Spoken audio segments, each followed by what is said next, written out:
Hello, everybody. Good afternoon. I thank you for joining me today. I hope you're having a wonderful day. This is the news with b.c.begley, and I am your host. And it's Wednesday, October the 1st. I'm sorry, I'm still in September. It's October the 1st, Hello, 2025. everybody. Good afternoon. I thank Uh-oh. you for. Sorry, I had some feedback coming through on the microphone. It's October the 1st, 2025, and here are your top news stories for today. The U.S. Secretary of War, Pete Hegseth, told troops at Quantico that the military's mission is solely to prepare for and win wars, rejecting woke diversity programs and relaxed standards. He urged those opposed to his message to resign and announced 10 directives restoring pre 2015 combat standards, enforcing strict grooming rules, mandating gender neutral fitness tests, and returning basic training to harsher, more disciplined practices. Hegseth criticized DEI initiatives, climate policies, and what he called the misuse of terms like toxic leadership, pledging to empower commanders and to cut back on complaints, Fox News has reported. Framing his reforms as a revival of a warrior ethos, he warned adversaries with peace through strength and declared it a liberation day for U.S. forces. U.S. President Donald Trump told senior military leaders at Quantico that U.S. forces must help combat the enemy within, vowing to use the military and the National Guard to police cities like Chicago and San Francisco, fight illegal immigration, and target drug cartels. He praised Defense Secretary Pete Hegseth's push to roll back diversity measures and enforce strict gender-neutral combat standards. Trump suggested unsafe cities would serve as, quote, training grounds for troops, while also defending airstrikes on suspected drug traffickers. The unprecedented gathering of generals and admirals drew a muted response, the Wall Street Journal has reported. Critics, including Senator Jack Reed, warned Trump's proposals threaten democratic principles and blur the line between military and civilian authority. Police evacuated Utah State University's old main building after a suspicious package was found just hours before a Turning Point USA event, the first since Charlie Kirk was killed on campus. The parcel was discovered in the Taggart Student Center basement, prompting a bomb squad to detonate it. Students were ordered to leave immediately as officers cleared the area. The event was later moved to another location with heightened security, the U.S. Sun has reported. Authorities later confirmed the package was harmless. A team of Chinese army scientists simulated what happens when three nuclear-style blasts strike the same spot in quick succession, using a vacuum chamber rig to mimic rapid pressure pulses without real nukes. Modeled on the U.S. 1965 Palanquin test, their triple pulse setup increased crater radius from 46 meters to 114 meters and a depth from 28 meters to 35 meters, producing roughly 10 times the crater volume of a single equivalent blast. A smaller 5 kiloton, shallower run also showed a large jump in surface damage area. The researchers say staged multi-point detonations merge into an amplified single effect, and argue the results support coordinated multi-warhead Earth-penetrating strategies, the Next Gen Defense has reported. They note, however, that applying this on the battlefield would demand highly precise hypersonic delivery and advanced command and control systems, and the team frames the work as useful for deep underground engineering and defense. Scientists at Oregon Health and Science University have used cloning techniques to create human eggs from skin cells and donor eggs, offering a potential new path to parenthood for infertile women and same-sex couples. The process involves transferring DNA from adult cells into donor eggs and triggering the novel type of cell division, producing eggs that can be fertilized. While the early results show limited success, the research is seen as proof of concept and may take a decade or more before clinical use, the Financial Times has reported. Experts say it could eventually transform infertility treatment, though significant challenges still remain. A Virginia court heard that Shotzi Michael Buck Hayes, allegedly set Danville City Council member Lee Vogler on fire back in July, accusing him of having an affair with his wife. Prosecutors say Buck Hayes poured gasoline on Vogler at his office before igniting him, leaving Vogler with severe burns to 60% of his body.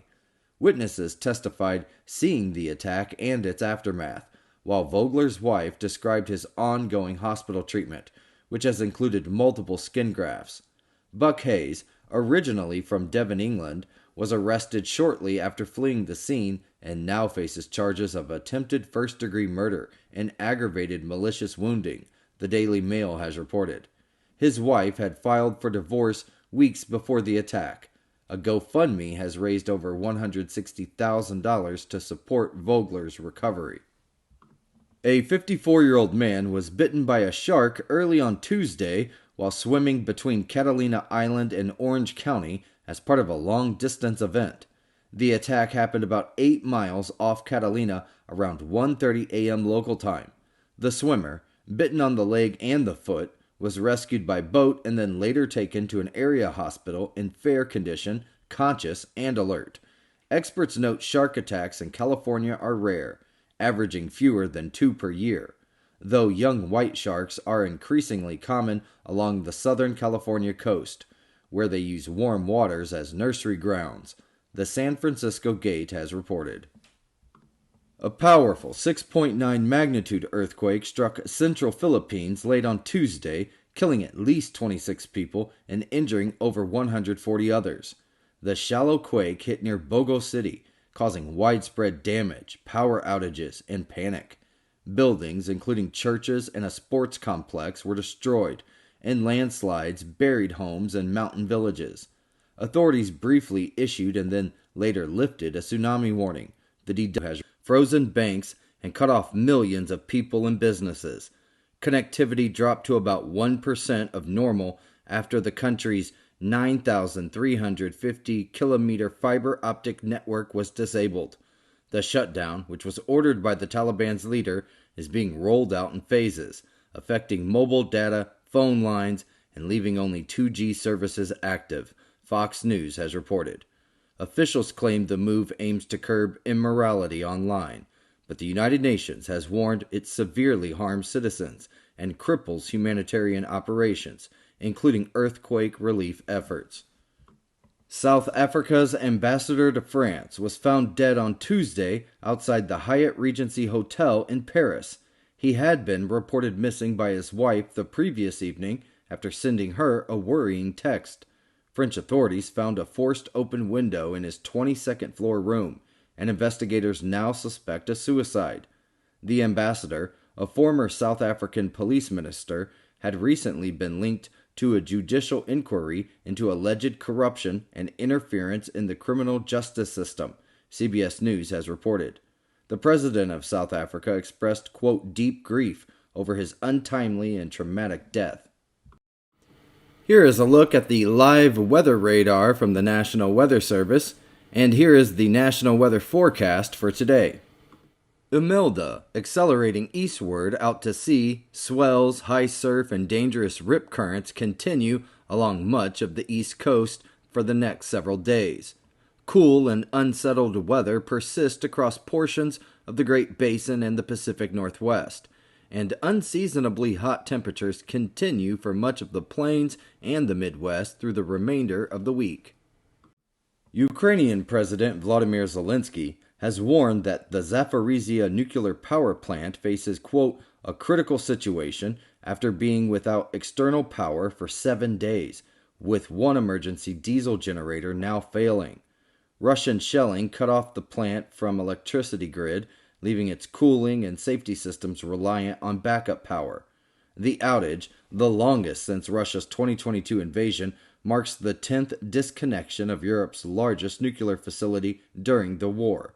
Both Ukraine and Russia have blamed each other for the blackout, Al Jazeera has reported. The IAEA chief stressed that while the plant is currently stable, the situation is unstable, urging both sides to restore off-site power to prevent a potential nuclear disaster.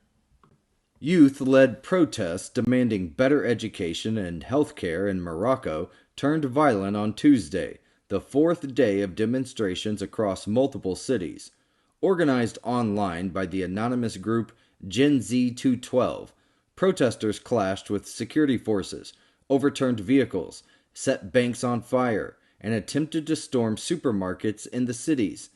Police used water cannons and made dozens of arrests, while some protesters were injured, Reuters has reported. The Moroccan Association for Human Rights criticized the arrest as unconstitutional. The government expressed willingness to engage in dialogue and praised the balanced reaction of security forces. Qatar, Egypt, and Turkey are urging Hamas to respond positively to U.S. President Donald Trump's proposal to end the war in Gaza. Acting as mediators with close ties to Hamas, officials from these countries have met the group twice in 24 hours, emphasizing that the plan aims to stop the war and offering assurances of President Trump's commitment. The proposal includes significant concessions for Hamas, such as the release of 2,000 Palestinian prisoners and increased humanitarian aid, but it also demands full disarmament and a phased Israeli withdrawal, which could be contentious, Axios has reported. Hamas leaders are reviewing the plan and seeking consensus with other Palestinian factions, while mediators stress further negotiations are needed to make the plan implementable. The United Nations Security Council approved a resolution to deploy a 5,550-member international gang suppression force in Haiti to combat escalating gang violence. The force, an expansion of the current Kenyan-led multinational mission, will have powers to arrest gang members and protect critical infrastructure. The resolution, co-sponsored by the United States and Panama, passed 12-0, with Russia, China, and Pakistan abstaining.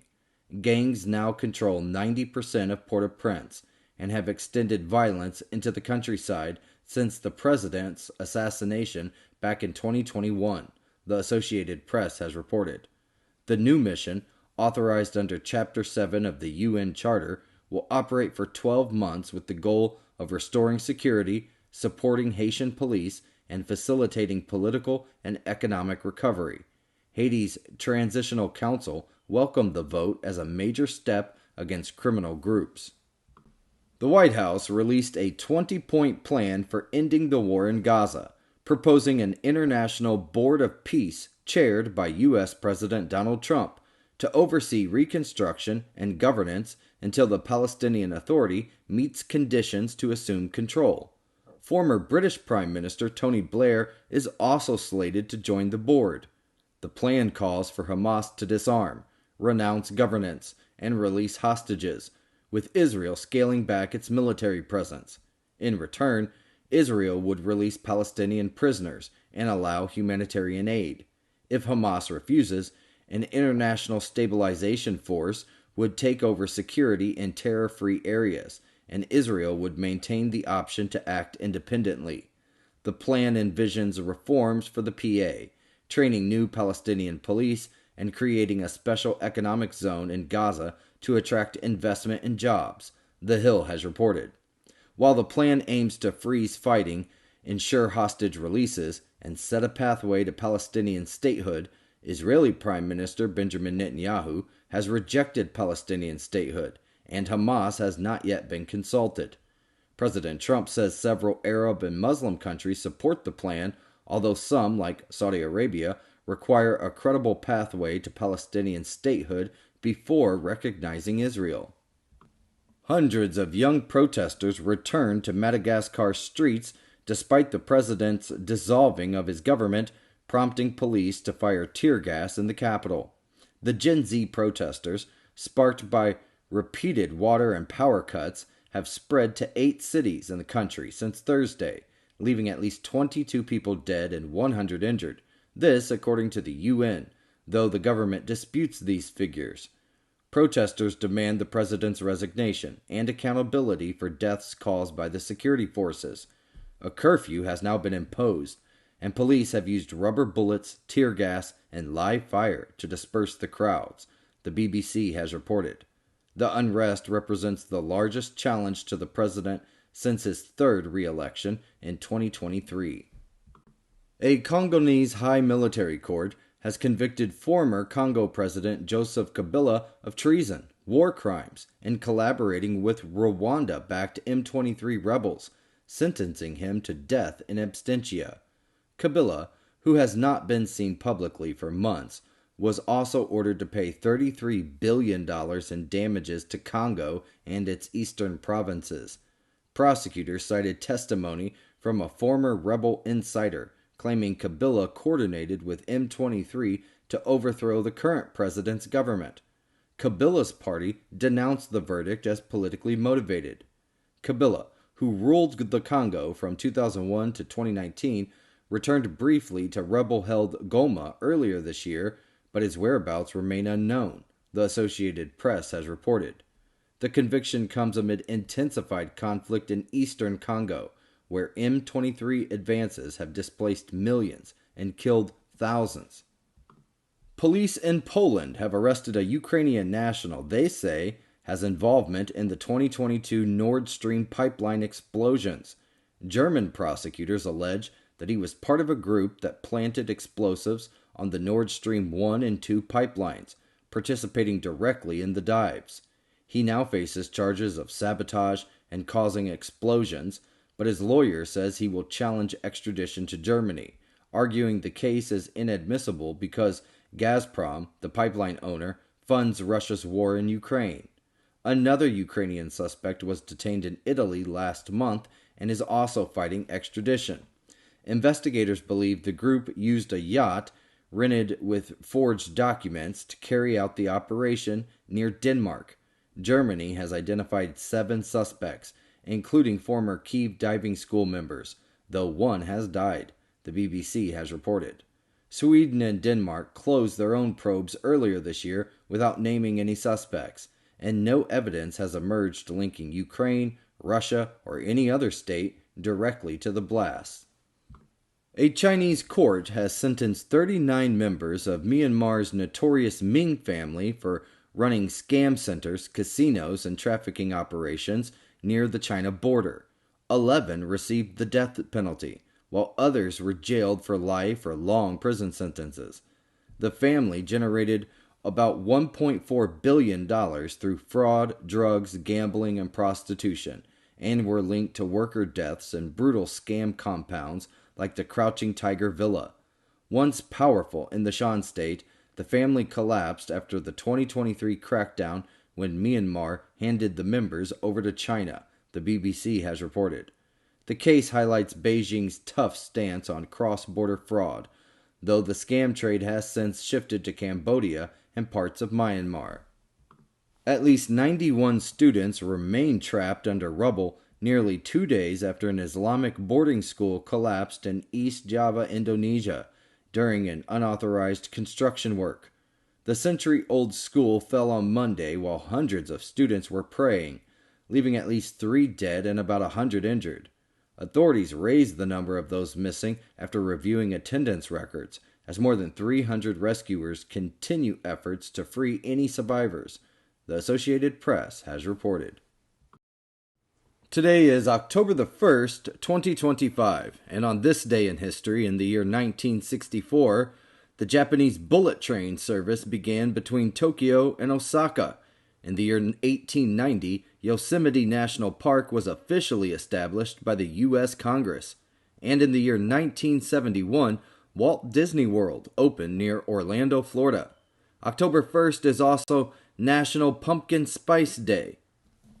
The U.S. Senate has rejected a Republican funding bill, putting the U.S. government on track for its first shutdown in nearly 7 years. The measure failed 55 to 45, short of the 60 votes needed, after Democrats demanded an extension of Affordable Care Act tax credits. Senate Majority Leader John Thune accused Democrats of forcing a shutdown, while the Minority Leader Chuck Schumer said Republicans were refusing to negotiate.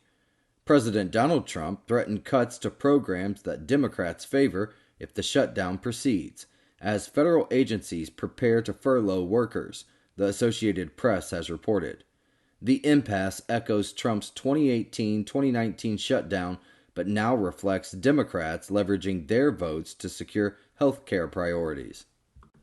U.S. President Donald Trump announced that his administration has reached a tentative $500 million settlement with Harvard University after accusing it of civil rights violations against Jewish and Israeli students.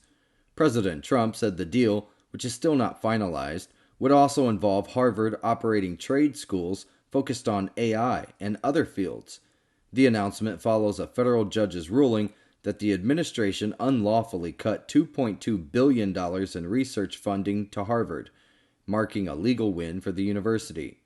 The administration has targeted several universities over issues ranging from pro-Palestinian protest to diversity policies, with Harvard facing the largest proposed settlement compared to Columbia's $200 million and Brown University's $50 million, The Guardian has reported.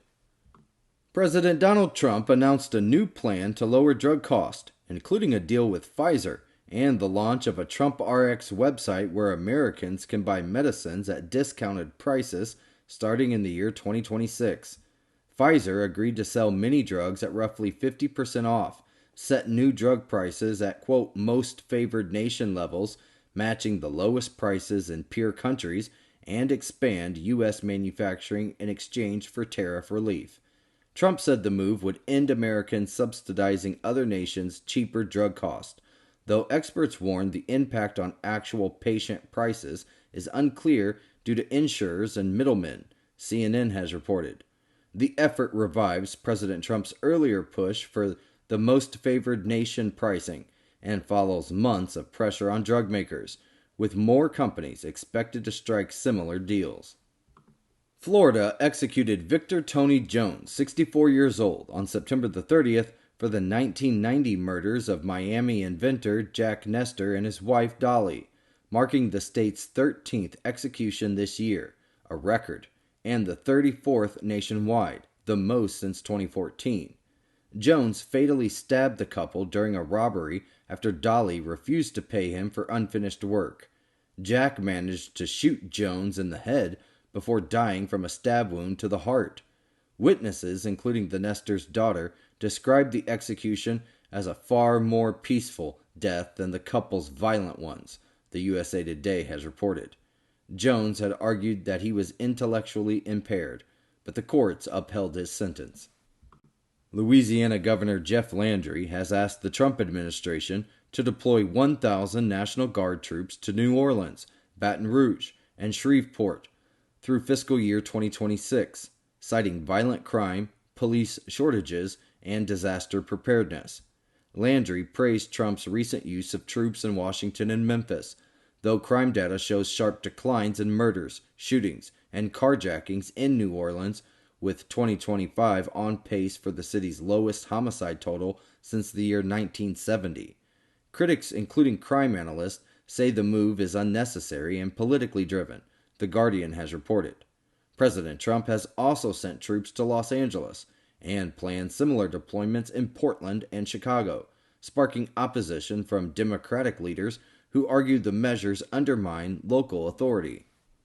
Federal agents discovered an additional 200,000 SIM cards in New Jersey, linked to a massive telecommunications network in the New York tri-state area, previously seized by the Secret Service.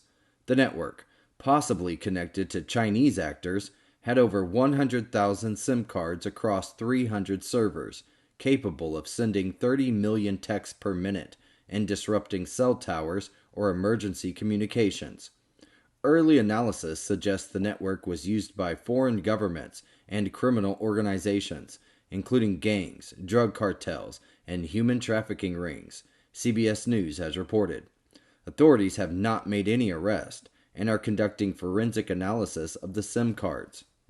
A federal judge has denied Sean Diddy Combs' request to overturn his prostitution-related convictions, clearing the way for his sentencing on Friday.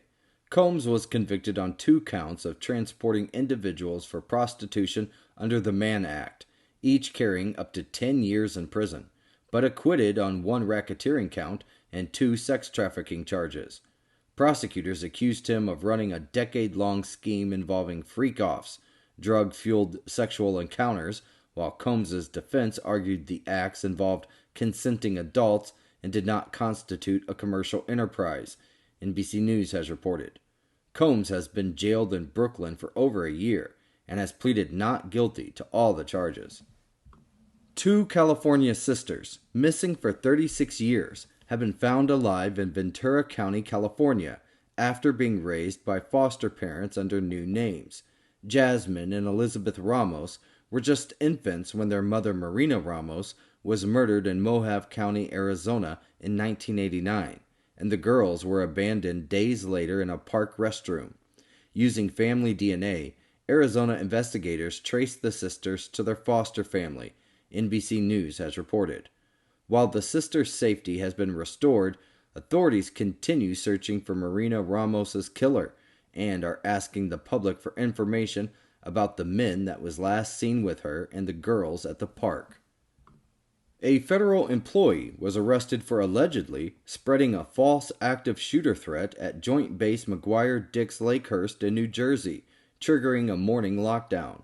The lockdown, which affected over 42,000 personnel across one of the nation's largest military installations, was lifted within an hour. Acting U.S. Attorney Alina Habba condemned the, quote, senseless fear-mongering and pledged legal action, the Associated Press has reported.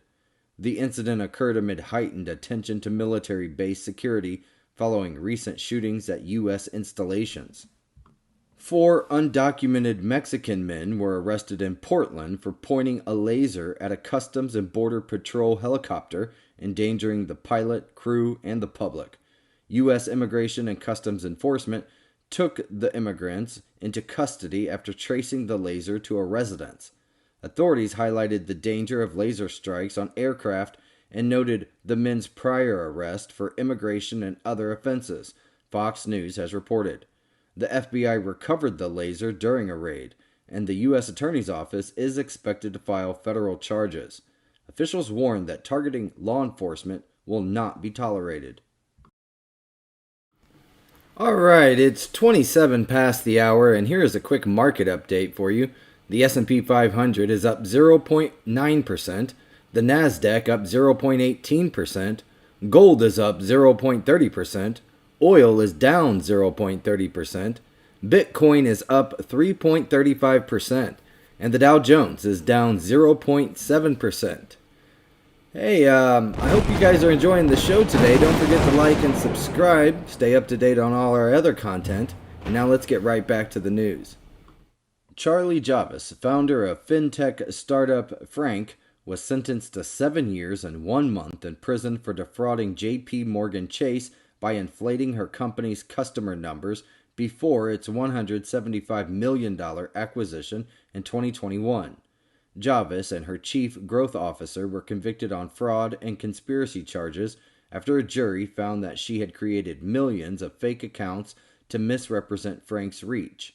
In addition to prison, she was ordered to pay $287 million in restitution, $22.36 million in forfeiture, and serve 3 years of supervised release, CNBC has reported. Javis expressed remorse in court and will remain free on bail while appealing the sentence. The FTC is suing Zillow and Redfin, alleging that the company struck an illegal deal to suppress competition in online rental advertising. The lawsuit claims Zillow paid Redfin $100 million in exchange for ending contracts with other advertising partners, halting competing ads for multifamily properties for up to 9 years, and syndicating Zillow listings on Redfin's platform. The FTC argues the deal reduces competition, raises advertising costs, and harms renters and property managers. Zillow and Redfin deny any wrongdoing, calling the partnership pro-competitive and beneficial for users, The Guardian has reported. The FTC is seeking to end the agreement.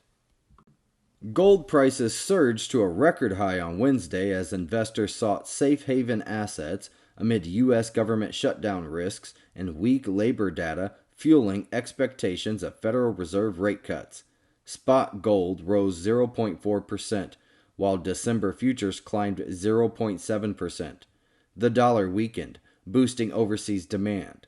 Analysts cited political uncertainty, a softer labor market, and the prospect of lower interest rates as key drivers, CNBC has reported. Silver and platinum also rose, with silver hitting a 14-year high. DoorDash unveiled Dot, a delivery robot designed to navigate streets, sidewalks, and parking lots to bring food to customers. Capable of carrying up to 30 pounds at speeds of 20 miles per hour, Dot uses 8 cameras and 3 LiDAR sensors for navigation, and an internal camera to monitor food quality. Currently tested in Phoenix, the robot is part of DoorDash's push into autonomous delivery, alongside drone partnerships, CNBC has reported. The company also introduced Smart Scale, a feature that weighs orders to detect missing items, reducing complaints by up to 30%. Astronomers report that interstellar comet 3I Atlas, heading toward the inner solar system, is much larger than previously thought, with a likely mass over 33 billion tons and a nucleus more than 3.1 miles wide. Observations from the Webb Space Telescope suggest it is mostly carbon dioxide, with water ice in its core.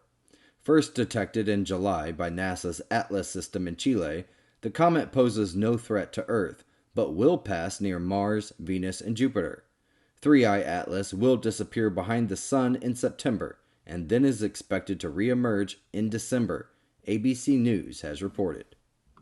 New data from ESA's Gaia telescope reveal a massive wave rippling through the Milky Way's disk, affecting stars tens of thousands of light years from the center. Unlike the previously known rotation, warp, and wobble of the galaxy, this newly observed wave shows stars vertically above and below the disk in a pattern resembling a stadium wave. Astronomers track the motion using young giant stars, suggesting that the galactic gas may also participate in the ripple. The wave's origin is uncertain, but it could stem from a past collision with a dwarf galaxy and may be related to, but is much larger than, the local Radcliffe wave, the European Space Agency has reported. Upcoming Gaia data releases will provide even more precise maps to study this phenomenon. Okay, everyone, that is our show for today. I hope you all have enjoyed it. I will see you guys tomorrow at 12 noon Eastern Standard Time for another episode of The News with BC. And until then, I hope you have a great rest of your day.